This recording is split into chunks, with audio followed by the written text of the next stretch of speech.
హరీష్ రావు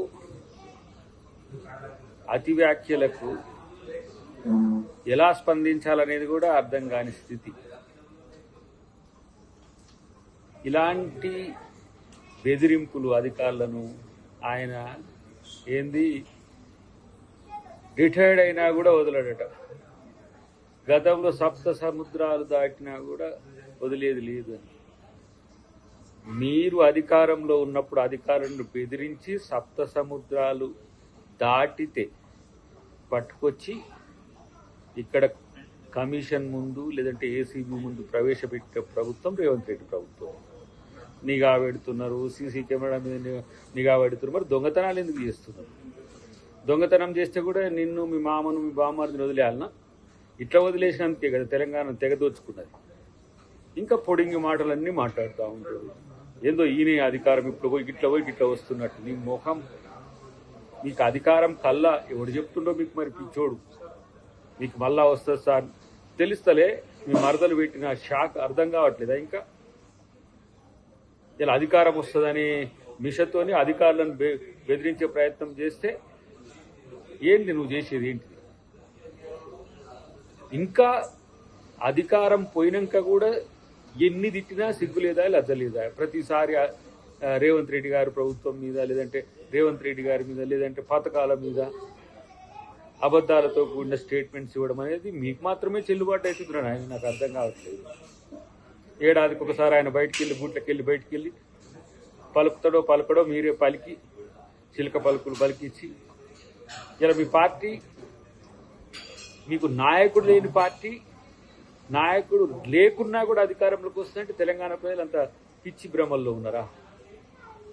ఇంకా దోచుకున్నది చాలదా? ఇంకా తెలంగాణను తెగదోచుకోవడానికి మీరు ప్రయత్నాలు చేస్తున్నారా? తెలుస్తూనే ఉంది కదా బీజేపీతోని పొత్తు కోసం ఆరాటం, వెంపర్లాట అంతా కూడా కనబడుతూనే ఉన్నది కదా. కాబట్టి నిఘా విషయంలో ప్రభుత్వం చట్టబద్ధమైన నిఘా ఉంటుంది. మీరు తప్పులు చేస్తే కూడా వదిలేయాలనే ఆలోచన ఉండదు. కాబట్టి మమ్మల్ని సీసీ కెమెరాలు చూస్తున్నారు, ఫోన్లు హ్యాక్ చేస్తున్నారు, ఇది చేస్తున్నారు అని చెప్పి ఊకనే సెంటిమెంట్ రగిలించడానికి చేయకు. నువ్వు ఏ దొంగతనం చేయకపోతే నిన్ను ఎవరేమీ అనరు. కానీ దొంగతనం చేసుకుంటే మాత్రం నన్ను ఎవరు ఆలోచించొద్దు, నా గురించి చూడొద్దు, నన్ను పట్టించుకోవద్దు అని చెప్పి బుకాయింపు ఏవైతే మాటలు ఉన్నాయో వాటి బంద్ చేయి. కాబట్టి ప్రతిసారి ప్రభుత్వం మీద, ముఖ్యంగా కాంగ్రెస్ ప్రభుత్వం రావడం అనేది ఇష్టం లేని మీకు ఇంకెంతకాలం ఈ అక్కస్తో ఇట్లాంటి స్టేట్మెంట్స్ ఇస్తారో, మీరు ఇచ్చినంత కాలం, మీరు ఎంత ఇస్తే కాంగ్రెస్ పార్టీ ఇంకంత బలంగా ఉన్నట్టు, అంత నమ్మకంగా ఉన్నట్టు. ఎందుకంటే దొంగల మాట జనం వినరు. ఆ విషయం గుర్తుపెట్టుకుంటే మంచిది. కాబట్టి మిమ్మల్ని ఈ ప్రభుత్వం వదులుతుందని కూడా మీరేమీ అనుకోకండి. ఏదో ఆ కమిషన్ వేస్తే అట్లయింది, ఈ కమిషన్ వేస్తే ఇట్లయింది, కాళేశ్వరం పోతే అట్లయింది, కాబట్టి మమ్మల్ని ఎవరేం చేయలేరు అనేది కాదు. మిమ్మల్ని ఈ ప్రభుత్వంనే ఎవరు వదిలిపెట్టరనే విషయం గుర్తుపెట్టుకోండి. కాబట్టి అధికారులను బెదిరించే పిచ్చి శకలు మానుకో హరీష్. ఇది పద్ధతిగా ఉండదు. అసలు ఫస్ట్ మామూలుగానైతే ఈ స్టేట్మెంట్ ఇచ్చుడు కాదు.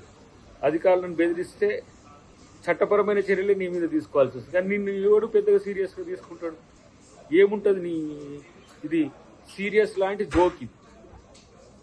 కాబట్టి పిచ్చి ప్రగల్భాలు మాని కామ్గా మీ పని మీరు చేసుకోండి, ప్రజల కొరకు ప్రయత్నం చేయండి. అంతే తప్పితే ఇలాంటి ఏమంటాము హెచ్చరికలు లాంటివో లేకపోతే ఇష్టం వచ్చినట్టు మాట్లాడేది బంద్ చేస్తే మంచిది.